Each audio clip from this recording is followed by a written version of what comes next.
93% strike rate వచ్చిందంటే ఇక్కడుండే all of us including secretaries గడిచిన 5 సంవత్సరాల పరిపాలన ప్రజలు యాక్సెప్ట్ చేయలేదు. అందుకనే టోటల్ గా రిజెక్ట్ చేసి మళ్ళీ ఒక న్యూ హోప్స్ పెట్టుకొని ముందుకు వచ్చే పరిస్థితికి వచ్చారు. మేము కూడా మీరు చూస్తే వచ్చిన తర్వాత ఇది ఫస్ట్ టైం కాదు. నేను 95లో ఫస్ట్ టైం సీఎం అయ్యాను, 99లో అయ్యాను, 2014లో అయ్యాను, 2019లో అయ్యాను. అయితే డిఫరెంట్ టైమ్స్ డిఫరెంట్ ఛాలెంజెస్ ఉన్నాయి, కానీ ఇన్ని ఛాలెంజెస్ ఎప్పుడూ రాలేదు. ఒక పక్కన మొరేల్ ఆఫ్ ది ఆఫీసర్స్, ఇంకో పక్క some of the departments are defunct, some of the programmes are derailed. Government of India నుంచి మనం గుర్తుపెట్టుకోవాల్సింది ఎప్పుడు కూడా సెంటర్ స్టేట్ రెండు కూడా 3 గవర్నమెంట్లు ఉంటాయి. Local self government, state government, central government. Central government వాళ్ళ ప్రోగ్రామ్స్ వాళ్ళు కన్సీవ్ చేస్తారు, స్టేట్ గవర్నమెంట్ మన ప్రోగ్రామ్స్ చేస్తాం, సెంట్రల్ గవర్నమెంట్ ప్రోగ్రామ్స్ అనుసంధానం చేసుకుంటాం. దగ్గర 90 సెంట్రలీ స్పాన్సర్ స్కీమ్స్ ఉంటే టోటల్ గా అన్ని కూడా డిఫంక్ట్ అయిపోయాయి. ఫండ్స్ డైవర్ట్ చేసే పరిస్థితికి వచ్చారు. వీటన్నింటిపైన మనం ఒక 7 వైట్ పేపర్స్ అన్ని పబ్లిసైజ్ చేశాం. పబ్లిక్ కూడా మనం గుర్తుపెట్టుకోవాల్సింది, ఒకసారి పనిష్ చేశాం, మీరు వచ్చారు, మొత్తం సరిచేస్తారనే ఉద్దేశంతో మీకు మ్యాండేట్ ఇచ్చామనే అభిప్రాయంతో ఉంటారు. అది ఉన్నప్పుడు మనం ఎక్స్ట్రా ఎఫర్ట్స్ పెట్టాల్సిన బాధ్యత మనందరిపైన ఉంది. అందుకే మనం 8 months నుంచి దగ్గర almost all central sponsor schemes అని సెట్ చేశాం. ఇంకొక పక్కన అడ్మినిస్ట్రేషన్ కూడా ట్రాక్ లో పెట్టడానికి ప్రయత్నం చేశాం. రైట్ మ్యాన్ ని రైట్ పొజిషన్ లో పెట్టే ప్రయత్నం కూడా చేస్తున్నాం. కలెక్టర్స్ కాన్ఫరెన్స్ పెట్టుకొని చాలా క్లారిటీ ఇచ్చాం.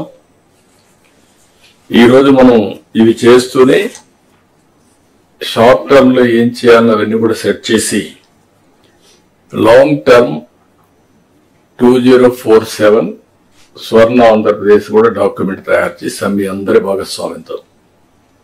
Viksit Bharat government of India తయారు చేశారు, మనం స్వర్ణ ఆంధ్రప్రదేశ్ తయారు చేశాం. వికసిత్ భారత్ లో చాలా స్పష్టంగా ఏమేం చేయబోతాం వాళ్ళు చెప్పారు. మనం స్వర్ణ ఆంధ్రప్రదేశ్ లో మనం క్లారిటీ ఇచ్చాం. అయితే ఇక్కడ మనందరం గుర్తుపెట్టుకోవాల్సింది, ఈ రిసోర్స్ అని మొబిలైజ్ చేసి 15% మన ఎకానమీ సస్టైన్ కావాలి అంటే, తిరిగి చేసిన డెట్ రీపే చేసి మళ్ళీ మనం ముందుకు పోవాలంటే 15% గ్రోత్ రేట్ ఉండాల్సిన అవసరం ఉంది. CAGR 15% గ్రోత్ ఉంటే ఎంత డిఫరెన్స్ ఉందో ఫైనాన్స్ డిపార్ట్మెంట్, ప్లానింగ్ డిపార్ట్మెంట్ ఒకసారి ఎక్స్ప్లెయిన్ చేస్తారు. ఫర్ ది లాస్ట్ 30 years సమర్థవంతమైన నాయకత్వం ఉండి కంటిన్యూగా గవర్నమెంట్ కంటిన్యూ అయితే CAGR ఎంత డిఫరెన్స్ వస్తుందో ఒకసారి మీరు చూస్తే, same policies for the country, same bureaucracy, same resources, but difference is 4 times, 5 times. అంటే CAGR లో ఎంత డ్రాస్టిక్ చేంజ్ వస్తుందో ఒక స్లైడ్ మీరు చూస్తే మొన్న నేను చూపించాను. ఢిల్లీ ఎలక్షన్స్ వచ్చిన తర్వాత, ఆ రిజల్ట్స్ వచ్చిన తర్వాత చూపిస్తే గుజరాత్ హ్యాస్ గ్రోన్ 15 times. అదే west Bengal has grown 4 times. 95, 2024. అంటే గుజరాత్ కంటే వెస్ట్ బెంగాల్లో మెరుగైన రిసోర్సెస్ ఉన్నాయి. 95 కాదు 97% ఫ్లడ్ వాటర్, గంగానది నీళ్లు. గుజరాత్ లో నీళ్లు లేవు, మైక్రో ఇరిగేషన్ పోయే పరిస్థితికి వచ్చారు. అలాంటివన్నీ ఎగ్జాంపుల్స్ ఉన్నాయి. అందుకని ఈసారి మనం టాప్ 10 ప్రిన్సిపల్స్ పెట్టుకున్నాం. అవి కూడా ఇప్పుడే సిఎస్ గారు చెప్పారు, నేను చెప్పడం లేదు. దీంట్లో కూడా 5 years ఒక angle, 1 year backward integration, clear cut targets. అదే సమయంలో 20 years ఎట్లా రియల్ కావాలని కావడం. ఇందులో కూడా చూస్తే టెక్నాలజీ కూడా బాగా ఎఫెక్టివ్గా ఉపయోగించుకొని రాష్ట్రంలో ఉండే ప్రతి ఒక్క వ్యక్తికి భద్రత ఇవ్వాల్సిన బాధ్యత మనకుంది. దాని మీదనే మన పెన్షన్ కానీ ఏ కార్యక్రమం కానీ ఆలోచిస్తున్నాం. Family as a unit, minimum అవసరమైన house site, house, sustainable water, tap, gas, toilet, అదే మరి వీలైతే ఇంటి పైన కరెంట్ తయారు చేసుకోవడానికి సోలార్ ప్యానెల్స్, ఇవన్నీ కూడా ఇండివిజువల్ గా ఇవ్వడం. గ్రామంలో కూడా మనందరం కూడా ఆలోచించుకొని స్ట్రీట్ లైట్, రోడ్, డ్రైనేజ్, అదే మరిగా ఏదైతే garbage collection, circular economy integrate చేయడం, అల్టిమేట్ గా wealthy, happy and healthy society create చేయడం మన ఆబ్జెక్టివ్ గా మనం ముందుకు పోతున్నాం. ఒక పక్కన సాటిస్ఫాక్షన్, ఒక పక్కన ఇంకా యాంగ్జైటీ. ఈ 6 నెలల్లో మనం చేసిన పనుల వల్ల మీరు చూస్తే ఈ 8 నెలల్లో 12.94% గ్రోత్ రేట్ వచ్చింది. అంటే ఇది అడ్వాన్స్ ఎస్టిమేట్స్. అదే సమయంలో జరిగిన డిస్ట్రక్షన్ వల్ల ఇంకా రెవెన్యూస్ పెరగడం లేదు. ఈరోజు కూడా నేను చూస్తే ఒక సంవత్సరం ఇండస్ట్రియల్ గ్రోత్ రేట్ చూస్తే అన్ని స్టేట్స్ కాస్తో కూస్తో పాజిటివ్ ఉన్నాయి. ఆంధ్రప్రదేశ్ 2.94 మైనస్, అంటే ఉండే యూనిట్లు కూడా క్లోజ్ అయినాయి.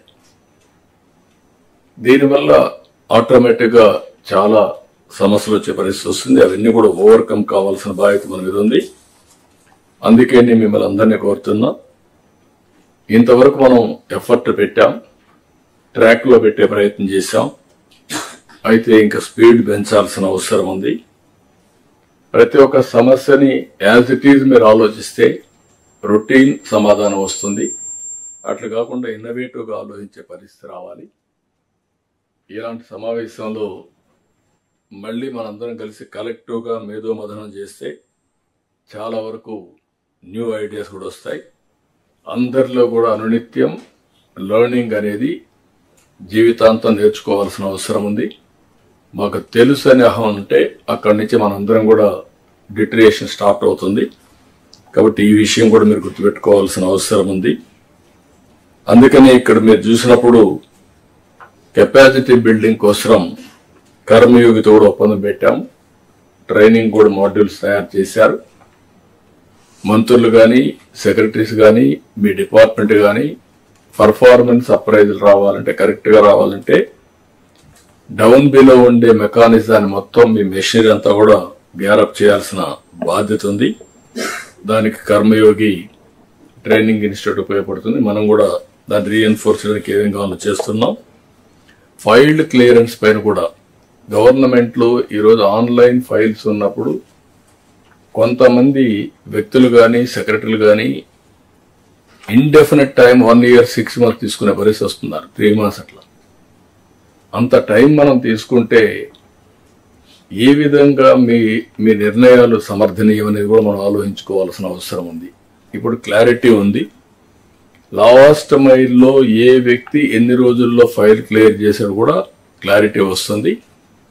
ఎందుకు క్లియర్ చేయలేదు కూడా మీకు ఒక అవగాహన ఉంటుంది. హైరార్కీ వైజ్ మీరు చూసుకుంటే కన్సర్న్ మినిస్టర్స్ కి ఆ డిపార్ట్మెంట్ లో మొత్తం యాక్సెస్ ఉండే పరిస్థితి వస్తుంది. అదే సమయంలో కన్సర్న్ సెక్రటరీస్ కి మీ డిపార్ట్మెంట్ అంతా ఉంటుంది.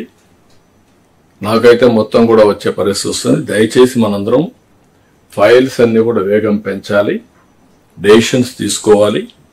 మొన్నే నేను ఆ డేటా కూడా జస్ట్ ఆ రోజు నాకు ఒక ఐడియా వస్తే రిలీజ్ చేశాను.